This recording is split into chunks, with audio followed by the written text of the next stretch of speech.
Representative Jones, explain to the audience what the hell is going on right now. I think it's political theater. At the end of the day, the second we gave them a quorum, the goose was cooked, the deal was done, the rigged map passing was going to happen. And so right now, the map author, which is Rep. Todd Hunter, who's the guy in black, who's really not answering any questions and acting like he doesn't know what happened with the law firm and the map drawers. Yeah, just the map. They just basically first he staving said he off told them what to do. questions. I love this one. He said he told them what to do, then later said I didn't tell him what to do. Right, and he's saying he doesn't know what's going on either. But for the Democrats, they're giving speeches that are falling on deaf ears. So it doesn't matter if every one of them says that the maps are racist. It's not going to cause our Republican colleagues to vote against the maps. They're going to vote for it. It's going to be along party lines, I suspect. And I damn sure hope no Democrats vote for it. But, I mean, being there, in my respectful opinion, I mean, I know my constituents didn't want me there. But being there, speaking against it and voting against it doesn't stop it. I wanted a real win, like we had a real win when we quorum broke and they were forced to end the first special session and the maps went nowhere. If we don't give them a quorum, they literally can't refer the map to committee. They can't pass the committee like they did on Monday and get it to the House floor. It wouldn't be on the House floor right now. They couldn't ignore us, be disrespectful to us, patronizing to us, not answer questions with us right now. We wouldn't have to give these speeches that aren't going to do anything to stop the onslaught, the massacre, the lamb marching to slaughter, or democratic rights in the various Texas districts from being decimated, gotten rid of. It's not going to stop the 2 black seats that are being lost in the Houston area and the Dallas area, and some of the Hispanic seats being lost. And it's absolutely not going to stop that the black and brown voters, which have been cracked and packed into districts, it's not going to stop them from losing the right to elect the representative of their choice. So democracy just died for black and brown people in Texas when this passes. Congresswoman Jasmine Crockett, she tweeted this earlier today. She said it's time for the Texas Senate to break quorum. It's time to show these Republicans that respect is earned and disrespect and bullying won't be tolerated. If the Senate leaves, the bill fails and Abbott has to call another session. It has to pass through both chambers in the same session. Now, in the last session, it was a 19-2 vote. That's 21. 9 Democrats walked out. There are only 31 Texas state senators. All of them would have had to walk out. Right. So all of them would have to walk out. So had all 11 walked out, the Senate can't pass the maps. That was last session. So the House is going through theirs. So Congresswoman Crockett is right. If the 11 Democrats on the Senate side had the guts to do it, if all 11 walked out, they can't pass the maps on the Senate side. So therefore, it can't become law. Absolutely. But I mean, not everybody's going to walk out. 2 refused to walk out. And so if all of them didn't walk out, then it's not going to change anything. So they've adjourned today's vote. I'm curious. For about an hour, and in the video there, of course, I saw how the 2 Negro Republicans were flanking him, Charles Cunningham, and just so folks know, this is what he looks like. So he was flanked to his right, and then you had Katrina Pearson, the convicted shoplifter, MAGA shoplifter, who was to his left. And so they had their 2 Negro, centerpieces standing right there backing this. And here he is talking about the Voting Rights Act. I mean, it's just utterly shameful to literally have 2 black people flanking this white Republican when they are literally trying to destroy black voting power in Texas. They're not trying to destroy it. They are destroying it. Plain and simple. And so when it goes to the House, the Senate's already passed it. They're going to be reconciled if there are any differences. And then it's going to go to the governor's office, and it's going to be a done deal. So the second we gave them a quorum, we gave them everything they needed to be able to disenfranchise the black and brown and poor voters. And I'm just going to speak for the Houston area and the Dallas area. In the Houston area, Texas 18, Texas 9, and Texas 29. In the Dallas area, Texas 30 and Texas 33. Like, off the jump, we're going to lose 2 black seats and probably 1 Hispanic seat. Take us, okay, so let's talk about these maps. And so now, maps were passed in the, first of all, there were maps that were looked at in the first session. Okay? Right, those are dead. We killed them. Okay, those are dead. Then they went Yes. back and made some changes They did. to the maps, and they, from my understanding, they made it worse. They did. Okay, so Believe it or not, they did. okay, Yeah, they made it worse. so which map do you want me to pull up? You want me to pull up this one, or do you want me to pull up the other one? So I can't see, Roland. So this is Harris County. Okay, so then go there's right the there. state. So that one that you see right there. This one here? So yes, that is Texas. Okay, so Right, that is the entire Texas map. okay, Right. So and if you look at the red lines are the current. If you look at the top, it says U.S. Congressional Districts Plan was at C2133. yeah. Those are the lines right here, right now, right? So if you look at the red lines, which are dividing up congressional districts, you will see in most of Texas, there aren't hardly any red lines. So they haven't touched those places. So what you're talking about out here, all out. Yeah. So we're talking about Amarillo. We're talking about Midland, El Paso, all those areas. They haven't touched their stuff. So, Yeah. but the places where they touch. So Are right here, Houston and Dallas. right here, this is Dallas. Right here, It's Houston. it's Houston. Now, Roland, Right. go up to the top right-hand corner because that's so small because it's so condensed. Top right-hand corner. No. Up to I got it. Go over there. That's Dallas. Now you see those red squiggly lines? Yep. Look at the numbers, Roland. You see the red number 30? Do you see it? Yep.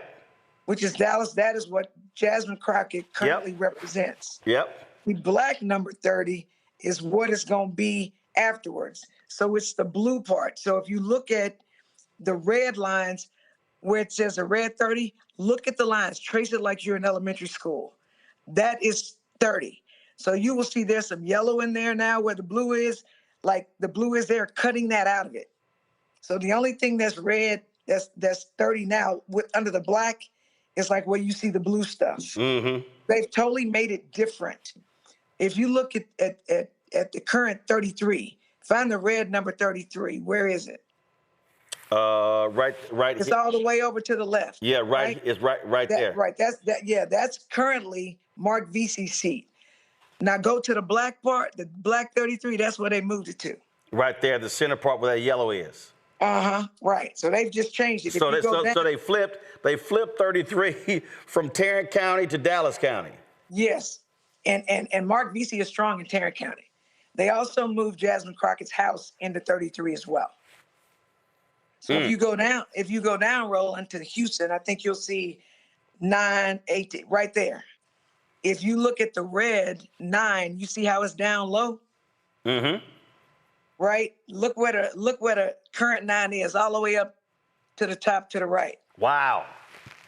Okay? If you look at, I mean, if this shit wasn't so serious, it'd be funny. Look to the red 18. You see where it's at up there? Give me 1 second. I want to, State Representative Harold Dutton is at the microphone. I want to hear what he has to say. Let's go live back to Texas. Okay. Notice on call say final passage of the bill. Mr. Dutton, the call on the House, the motion made by the body was for final passage. And the note says final passage. I'm sorry? I'm looking at the note. I didn't see final passage on the note that people were given, the notice that people were given. Mr. Dutton, I cannot hear you. I'm sorry, Mr. Speaker. Parliamentary inquiry. State your inquiry, Mr. Dutton. One of the notices I saw about being on the call didn't say final passage.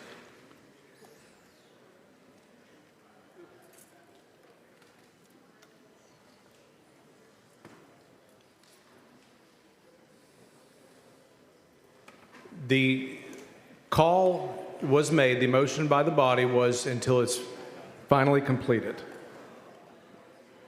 on third reading. Thank you, Mr. Speaker. Yes.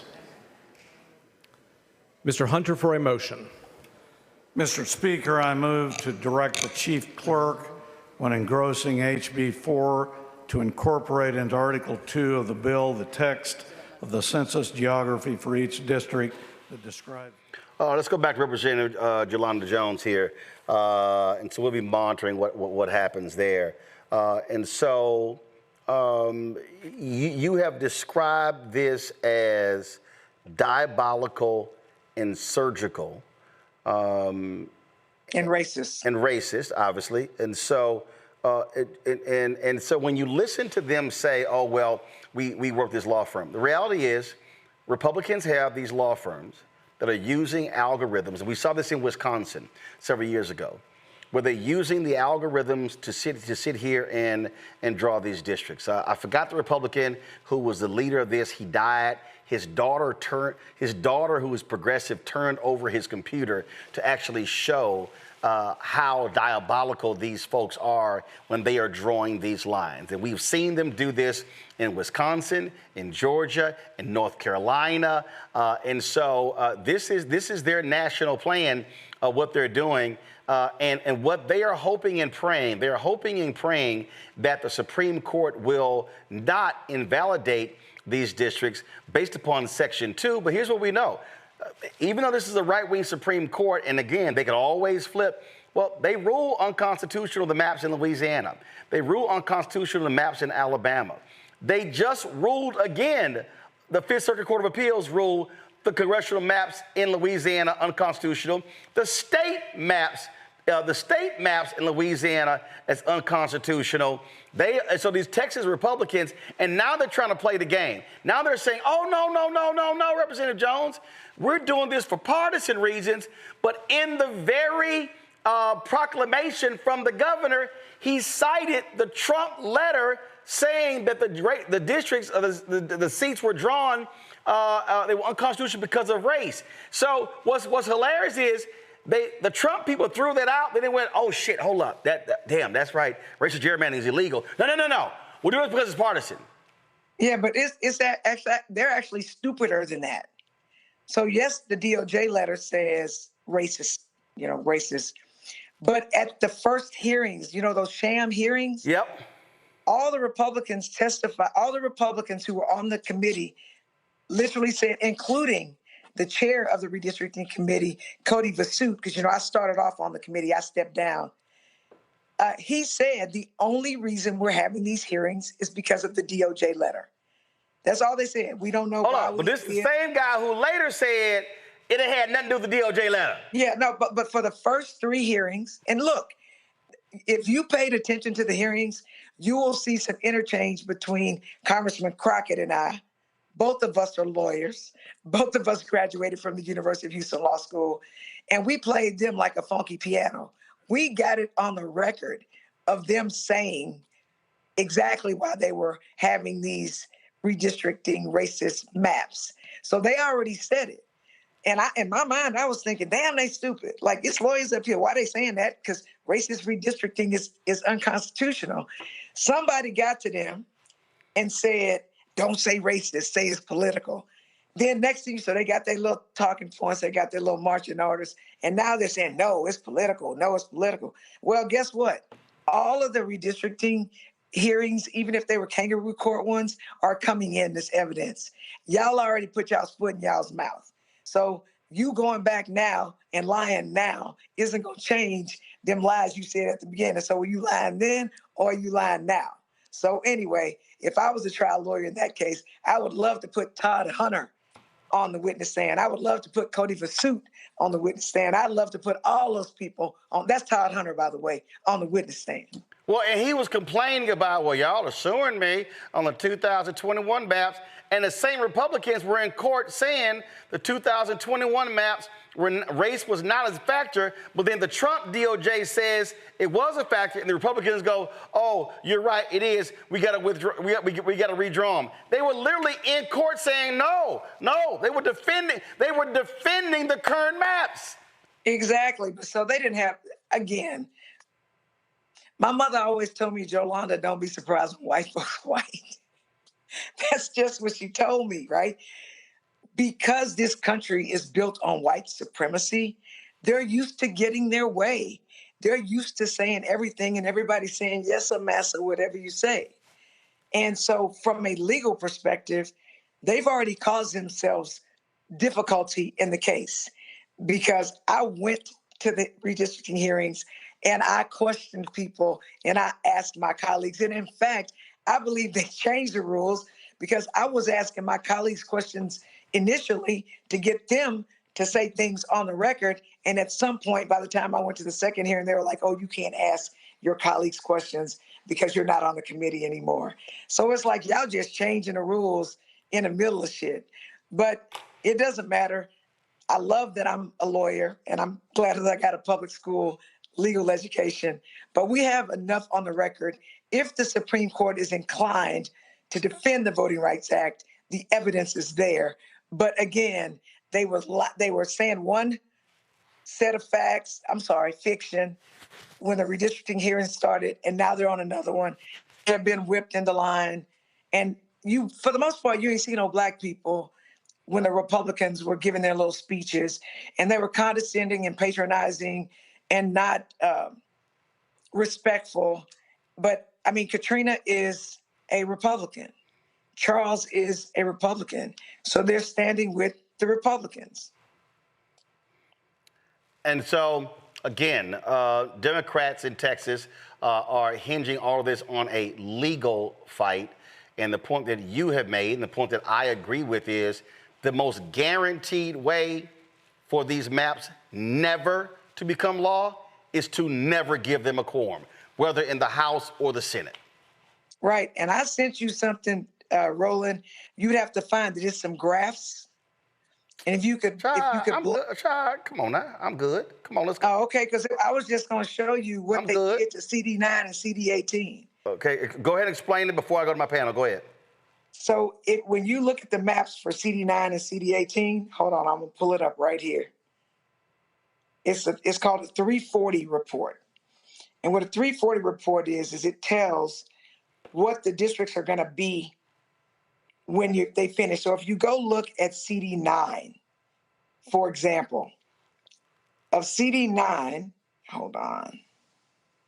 Wait a minute, let me find it. It is craziness. When you look at CD9, where is it? CD9, which is what Congressman Green currently represents, only 2.9% of the current CD9 will still be CD9. We might as well say it's the new one. Of CD9, 2.9% is going to stay itself.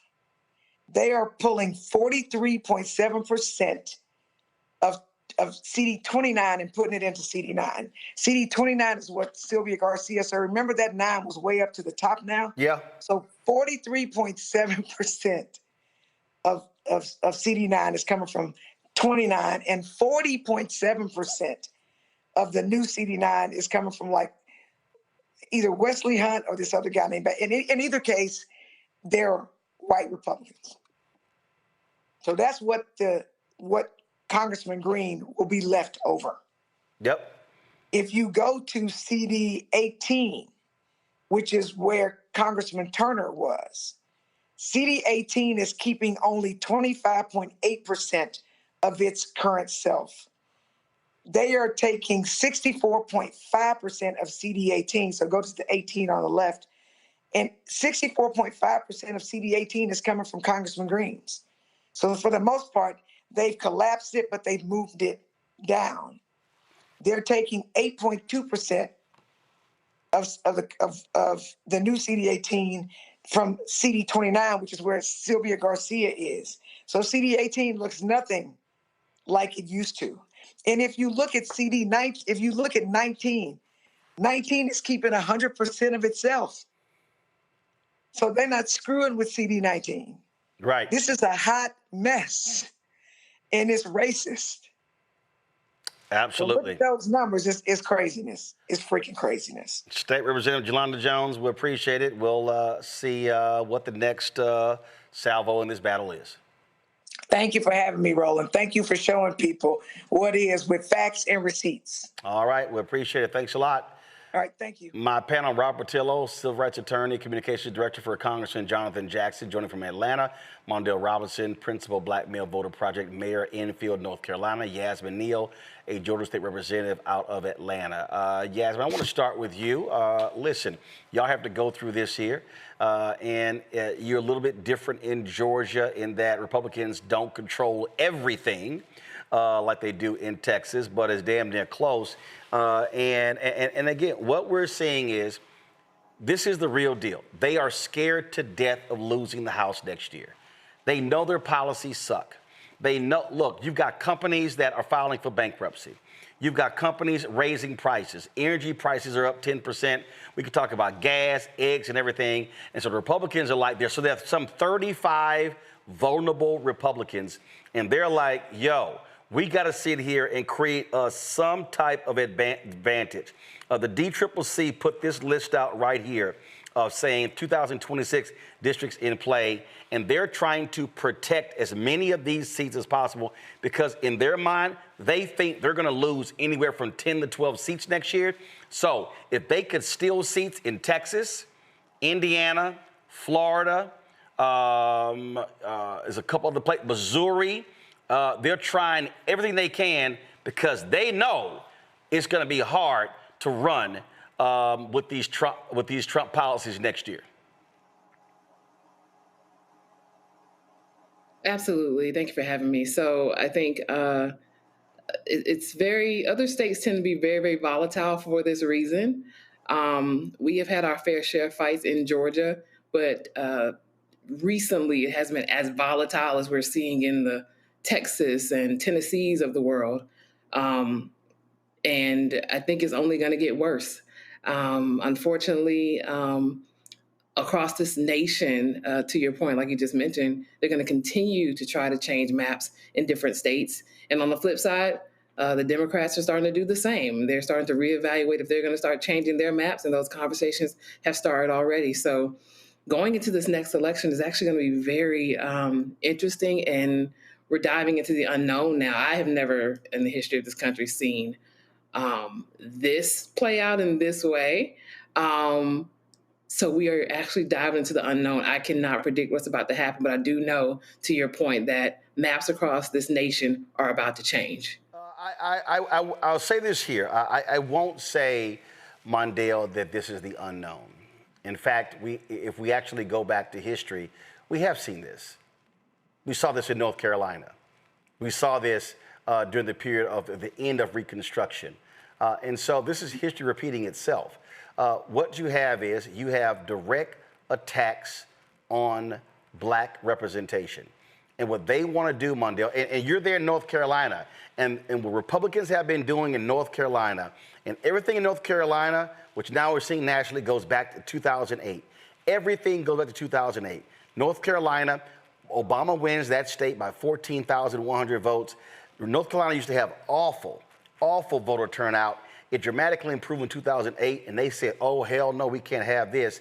And so with the midterms in 2010, they took power, and ever since 2010, it has been a 15-year battle, back and forth, fighting partisan gerrymandering, racial gerrymandering, racist attacks, closing of voting locations. And this is why people have to understand they can't play around with the vote, because these people they're showing when they get power and absolute power, they will wield it in an evil way. Yeah, and I'm glad you said something, Roland. You've been saying Texas, but you've also been saying national. People do not need to be fooled and think that what's happening in Texas is only about Texas. This is about control of the federal government, not Texas state government. Republicans already have that control, even though most of their voters are a minority of that state. What I mean by that, this is information that Vasut should know, even though he said himself in that redistricting hearing when it first started back in July, that he was not aware that Texas had become a majority minority state. And that is because he has not looked at the census data. And I think Texas and other southern states like North Carolina, where I live, all are aware that this is the only way they can win. I think the difference, what I'm seeing right now, though, is how out loud these people are with cheating. We've seen them cheat before, counting grains of sugar, grandfather clause. We've seen them cheat before behind the cloak of it's equal if anybody can count the grains of sugar, even though we know only certain people had to count those grains. But right now they're cheating out loud in front of cameras. This representative, Todd Hunter, just said out loud that Butler Snow was his law firm. Everybody and their mama should be upset about that. Butler Snow is the same law firm that a federal judge kicked some of their lawyers, all of their lawyers, off a case because they made up their own citations for an AI crime. These are the people this Bama right here just said that. He just named Butler Snow. So we should all be looking at whatever information that Butler Snow produced because it's probably fraud because they have that type of history. They also are the same firm that created a super PAC back in 2008, Roland, to help Republicans, 2002 to help Republicans in Georgia. So this is not these are white supremacists working with other white supremacists in different aspects of social life. And then the representative just said something that's telling, and it might get missed if people are not paying attention. She said Charles is a Republican. She said Katrina is a Republican. We're talking about two black Republicans. What she didn't say was that they are black too. And she said they're standing with Republicans. So how can you be black and stand with Republicans when you know the harm will hurt your community, but for that addiction to white supremacy? This is the article that Mondale is referring to. A judge disqualifies 3 Butler Snow attorneys from case over AI citations. That took place just last month. Robert, what I keep getting to, and we hammer this and we hammer this and we hammer this. This is why we were telling people to stop listening to these dumbasses running their mouth on YouTube, telling black people not to vote, saying that Kamala was the same as Donald Trump, because we saw this. We saw this coming. We knew what was coming. We understood what happens when they take control of these state legislatures. What happens when we don't vote. I mean, again, in North Carolina, had Sherry Beasley gotten 402 votes, she would have been re-elected Chief Justice of the North Carolina Supreme Court. Democrats would have had a 6-to-1 advantage on the Supreme Court. Instead, the white guy who was mad that he didn't get appointed ran against her, beat her. Democrats went down 4-3 in North Carolina. Next election, a candidate, he decides to run for another office, doesn't even win that one. They lose. Republicans then all of a sudden, now they have a 5-2 advantage. They want to take out Anita Earls next year in North Carolina because there are 3 Republican seats that are up in 2028. We saw what happened in Wisconsin when Democrats won that seat, got a 4-3 majority. And what did they do? Boom, they rule unconstitutional partisan gerrymandering. They allow drop boxes to come back. And so for the dumbasses, Robert, who love talking about, oh my goodness, you shilling for the Democrats, here's a reality.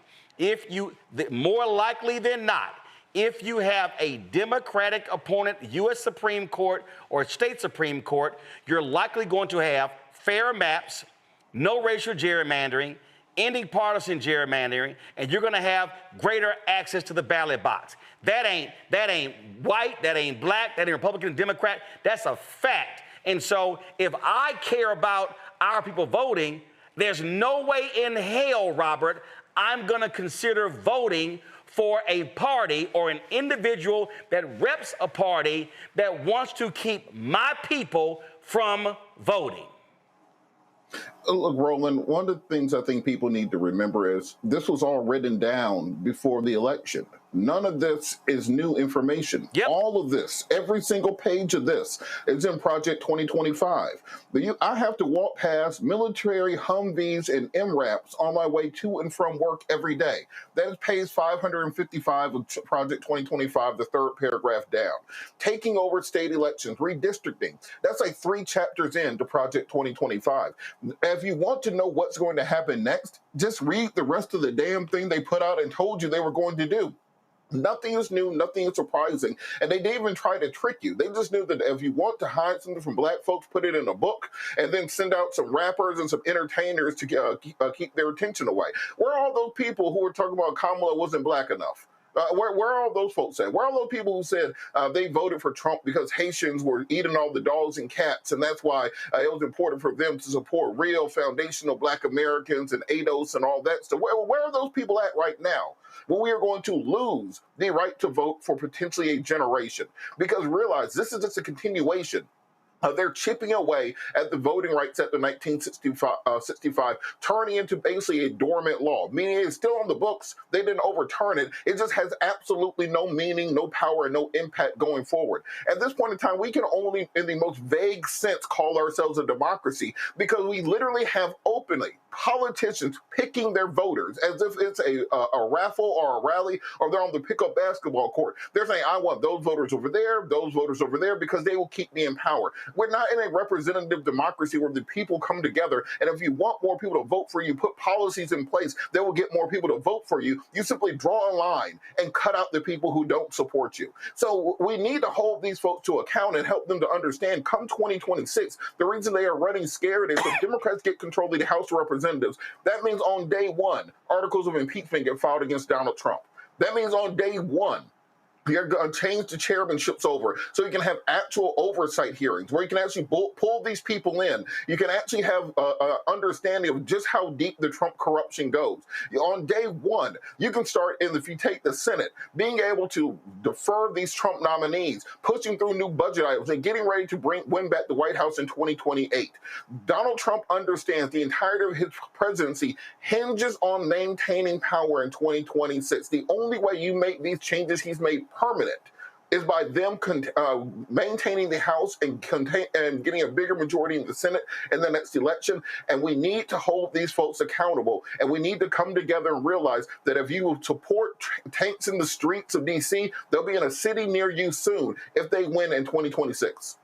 Absolutely. And when we talk about how we impacted, listen, black people impacted economically by these decisions over the last several months. Massive cuts to the federal workforce, as well as bans on diversity programs, federal level, corporations, academic as well, hitting black workers the hardest, especially black women. According to a recent analysis conducted by the Center for American Progress, communities from Maryland to Mississippi are feeling this massive squeeze. Fair housing to student loans, small business support, the pathways our families have relied on to climb and stay in the middle class are being chipped away. No, not chipped away. They are being dismantled, ripped away, putting decades of black progress at risk. William Roberts co-authored this article for the Center for American Progress. He's the Senior Vice President of Rights and Justice there. He joins us now. And William, this is what I have been saying, and this is the phrase that I've been using. What we see right now is a massive effort, a systemic effort to completely defund black America. They want to defund black folks individually. They want to defund black nonprofits. They want to defund black businesses. They want to defund the civil rights organizations and the whole infrastructure. They want to attack every single thing that has aided black folks to get to where we are now in the last 60 years, because they want to cement white control and white power. And we have to call it what it is. Well, Roland, I think that's right. If you look at it, and the analysis that my colleague and I did, if you look at all of the avenues, as you said, that over the past 60 years have allowed black folks to create a black middle class, those are all under assault, right? Whether it is employment in the public sector, which is where the black middle class was built because of the fact that the federal government was the first to desegregate way back when, the private sector following suit on the DEI attacks, the full frontal assaults on our educational pathways, the things that it's not just in dismantling, right, of the Department of Education, but also in the sort of insidious nature that they go after education in their, they call it their big, beautiful bill. It's a big, beautiful betrayal. I use some more colorful language when I'm not on TV about it. But it is really systematic. You can use whatever you think. This is Roland Martin Unfiltered. So however you want to use, you can go ahead and use. Go right ahead. Oh, I know it. But as you said, we have to call it what it is. It is really a systemic attack on on blackness and what that means. And, you know, as you all were talking about in the last segment, a lot of this is laid out in Project 2025, which is a document that is in part based on, you know, a white supremacist ideology of the way that they want the country to be set up. You look at it chapter and verse. And so it is really systemic the way that they are going after, for instance, home ownership. Small business development, right? This was supposed to be, at the end of the day, the president that was going to be good for your bottom line and for your pockets. But one of the first things that they went and did was to undermine and cut out the knees of the Minority Business Development Agency that has helped so many Black small businesses get started. And folks like Tim Scott on the Republican side, who claimed to be about empowering Black small businesses, has been silent. Oh, totally silent. I mean, he has said nothing. He's running around talking about his empowerment zones and opportunity zones, how great they are. Tim Scott has been silent. Byron Donalds, silent. Wesley Hunt, silent. The dude out there in Utah, whatever the hell his name is, silent. They've been absolutely silent. Jones out of Michigan, silent. And so they love talking about economics and fiscal policy and all that sort of stuff like that.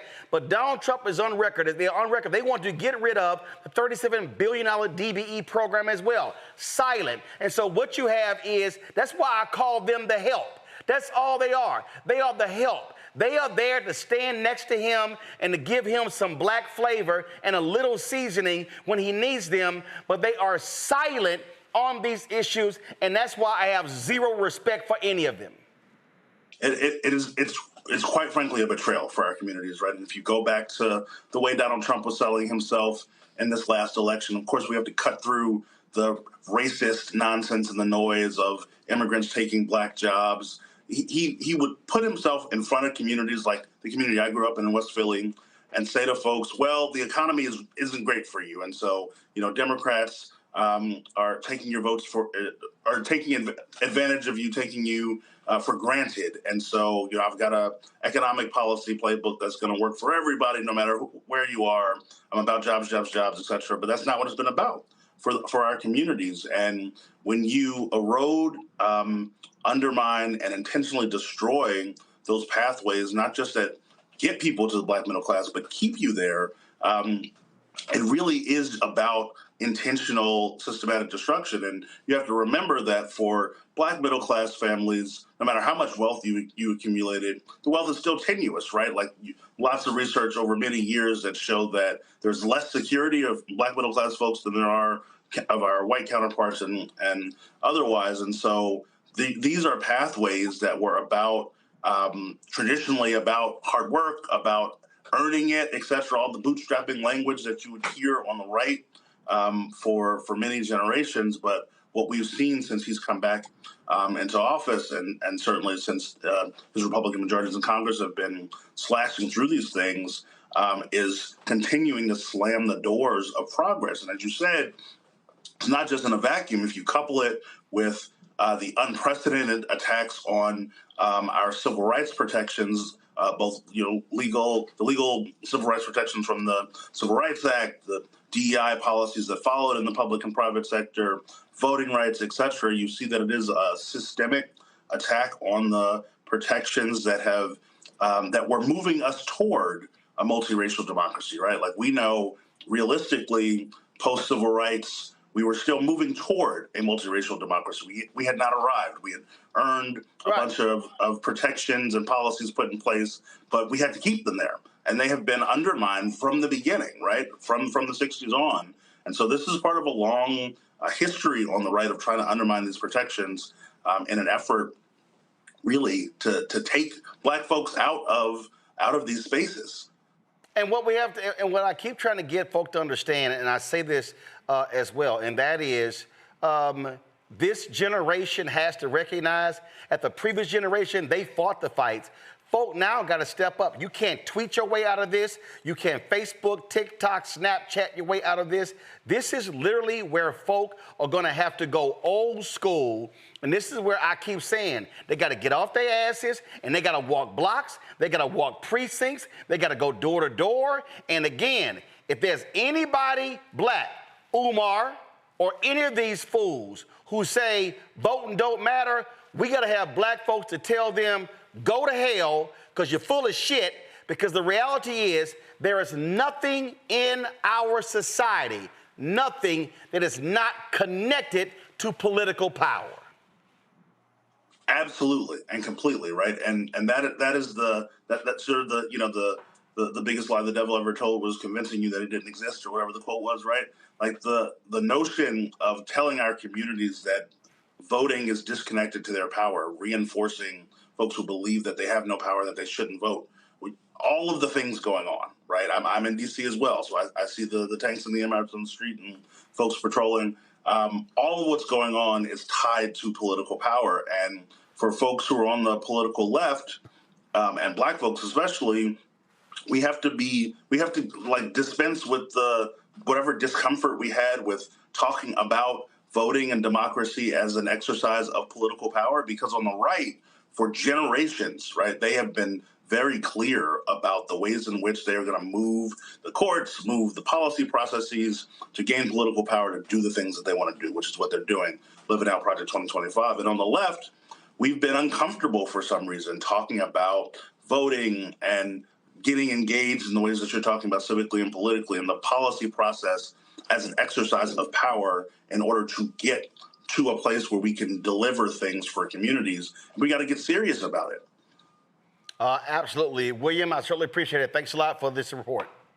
Absolutely. Thanks for having me. Mondale, I want to go to you. I mean, and this is the thing that and I keep saying this because we got a whole bunch of loud-mouthed ass folk who love running their mouths, and, you know, anybody who blabs got a YouTube channel. And the problem is we got a lot of our people who listen to these fools who think they're dropping knowledge. And what I've made clear, this ain't got a damn thing to do with the Democratic Party, ain't got a damn thing to do with any candidate. What I have been saying is, black folks, don't send your money to the party, send your money to black specific groups that are going to put the money on the ground. We talk about black interest. Black political interest means you step back and you say, here are the issues that I care about. These are my issues. These are my issues in the middle. This is where the Democratic candidate stands on my issues, and then where the Republican candidate stands on my issues. And now I got to make a decision. Which one do I go with? Now, it's another decision. I could sit my ass at home and do nothing. Now, that's a decision. But understand there's a repercussion of even that decision. And that's where we have to get folk to understand. And so I've made it clear, sitting out ain't an option. So when people go, I'm choosing the better of two evils, and I'm sitting there going, you do know one of them gonna win. One of them will win. So whether you like it or not, somebody's gonna win. And so you better make a decision, because if that one that's really, really, really evil wins, and they win with a lot of other evil folks, and they get 218 in the House, and they get 51 in the United States Senate, we're gonna have a problem. And we're seeing that right now.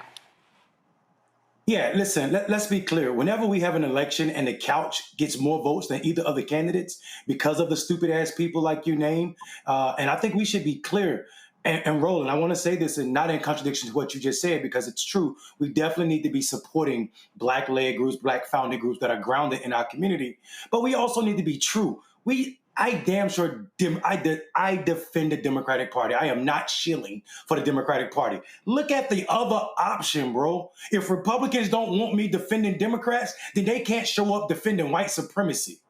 I can't stand for people to sit here and pretend that the lesser two evils mean that these two parties are equal. If that means the Democratic Party is not perfect on black issues or anybody issues for that matter, but they're a lot damn closer than anything you can present to me on the Republican side. And the reason I know it is all I got to do is look at what my lying eyes are telling me. I'm watching an anti-black administration do and continue what they started in their first administration. You have governors from places where they have higher crime rates in some of their red cities, threatening to send National Guard to DC. DC is one of, if not the safest big city in this country, with the crime rate dropping faster than most. DC has a balanced budget. Donald Trump has never been to a restaurant outside of where he owned the hotel, the old post office in DC. He gets on a plane and leaves. He knows nothing about DC. So I'm sitting here talking to people, trying to tell them that you can't tell me in the current iteration of these two parties that there's no damn difference. I know for a fact that if Kamala Harris was our president, we will not be fighting for the life of Black colleges. I know for a fact rural America would not be worried about the continuation and closing of hospitals. I know for a fact Justice 40s would still be a program. Justice 40 is a system that was set to take 40% of all federal grants and give it to minority and other oppressed communities. People who had 3 or more census tracts where the population had 30% or higher of poverty rates. Those are Black people in rural spaces. So these idiots on the internet telling people to sit at home, the reason that the couch got 36% of the vote, Trump got 32 and our candidate got 31, need to be called out, and so do the Republicans, which is why I defend the Democrats. Because you can say what you want to say. Well, you can't point. Go ahead, brother. Let's show one of these Republicans, Black Republicans, shilling for them. Go live to Texas. Don't match your rhetoric. Texas currently has 0 Black CVAP districts, and under the new map, there are 2.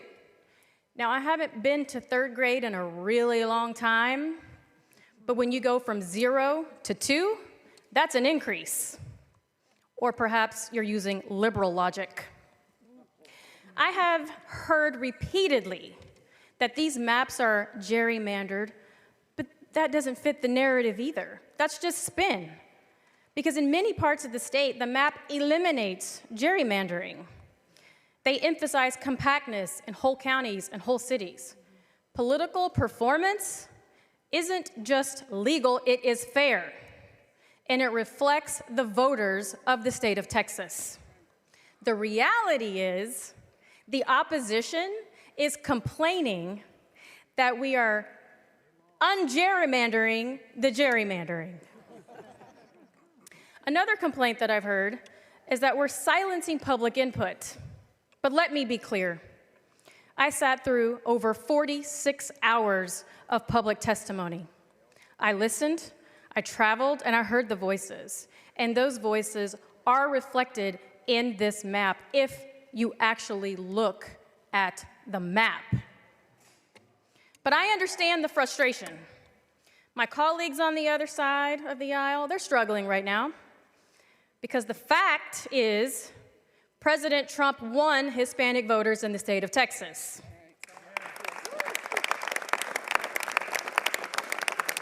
I get it, you don't like that. And to address my colleague earlier who asked the chairman if he knew that Blacks fled during slavery, well, they did, and they fled to Republican states. Another fact, in 2024, Democrat lost. President Trump won big. So you're upset, and I get it. You're losing at the ballot box, but you will not silence the majority in the state of Texas. You can throw your tantrum, you can leave, you can run, and you can ignore the will of the rest of the voters. But it's honestly time to pick a new narrative. The racist rhetoric is old. It is seriously stale and long overplayed. Newsflash. Democrats do not own minorities in Texas. The South lost. There are Black and Hispanic and Asian Republicans right here in this chamber who were all elected just like you. Republicans are the majority. So it's not the people of Texas who are racist, it is you. All of these speeches on victimization and this toxic white guilt that I've had to suffer through my entire life, I'm sick of it. The people of Texas have spoken. We have the majority. President Trump flipped 11 out of 18 counties on the Texas-Mexico border. The people of Texas are sick of the rhetoric as well. He doubled his support from 2020, so political performance is the driver. You lost. Get over it. I urge my colleagues to vote in favor of HB4. Yasmin, first of all, her shoplifting ass lying. First of all, Dallas County, blue. Harris County, blue. Bexar County, blue. Travis County, blue. And so she can sit here and make all this little nonsense up, oh, this, that, and the other. But again, if you want to do something, you can always find a Negro that will sell black people out, and that's Katrina Pearson. You know, I hate it when I see a lot of these debates where I feel like people treat the Constitution just like they do the Bible. They pick and choose what they want to acknowledge. Even when she referenced the history of the Republican Party versus the Democratic Party, we all know the Republicans of today are not the same Republicans of yesterday. And so, you know, being unfair and lying about history to justify your stance is one of those common tactics used, but one that we do have to keep fighting against and put truth out so we won't have these issues moving forward. But it's unfortunate to see this happening in Texas. And the reality, Robert, they can sit here and run their mouths all day if they want to. Bottom line is Katrina Pearson, her party also is the one defending Confederate monuments. In fact, Donald Trump just said, why do you got to keep talking about slavery? Oh, Pete Hegseth and them putting back monuments. So the Republican Party of today, they are the party of the Confederacy. They are the ones who stand with the Confederacy. They are the ones who support Confederate monuments in Texas, in Mississippi, in Alabama, in Tennessee, in states all across the country. So Katrina Pearson, she says it's been a long time since she's been in the third grade. Based on what she just said, I don't see how she graduated to the fourth grade. Well, going to even a step deeper, they're trying to repeal the 14th Amendment. If you remember that from a few months ago when Donald Trump said he wanted to get rid of birthright citizenship, he wasn't just talking about birthright citizenship. They want to repeal the 13th, 14th, and 15th Amendment. The reason that they are today he said he wants to take slavery out of the National History Museum is for exactly this reason. They want us to forget the past that we had, and then they can create their own past on top of it. That's where they can start saying, oh, you know, it was Democrats who kept y'all enslaved. Meanwhile, right now, they are trying to repeal all the policies that the radical Republican Reconstruction Congress created between 1865 and 1876. And I find it ironic, as we said earlier, that the same foundational Black Americans, same Americans descended of slavery who were telling us not to vote for Kamala Harris because she wasn't Black enough, are now the ones who put into place the very people who will stop them from ever getting reparations. Because the reason that Donald Trump is doing all of this is to make sure that we never talk about slavery again. Then you can't demand reparations if you make sure an entire generation has no idea that it ever took place. They're taking quote-unquote critical race theory out of schools. Why? To make sure the next generation has no idea what came before. This is the same thing that the Romans did when they came into town and burned the libraries, tore down the monuments, and set the museums on fire. There's a reason that they shot the nose off of the Sphinx, because they did not want us to know the history that we came from. We're watching it happen in real time, but we're watching it happen with our own people standing there clapping and applauding. It's as if we're on the Titanic and people are rooting for the iceberg, as opposed to rooting for the life-saving boats. We need to realize the fight that we are currently in is not a theoretical fight in the future. We're no longer talking about what could happen if. We are now knee-deep in the middle of what can only be described as the fascist takeover of America. If you need any proof of that, walk through Washington, D.C., where you'll see federal troops chasing down people, tackling them to the ground, masked individuals, throwing people into unmarked vans and taking them away to unknown locations. We now have people being deported to South Sudan, to Rwanda, to concentration camps in El Salvador. They're not this isn't just criminals. This isn't just just illegals. This is anybody that they feel like picking up. We now have the president of the United States that can dictate college curriculums. They can have shows canceled off of the air, whatever he feels like it, if they criticize him. What the hell else do you need to see before you understand the situation that you're in? It's as if you're sitting in Germany in 1933 and 1934 wondering what's going to happen. And in reality, we are right here, and the saddest part of it is, as Gil Scott-Heron said in Winter in America, nobody's fighting because nobody knows who to save.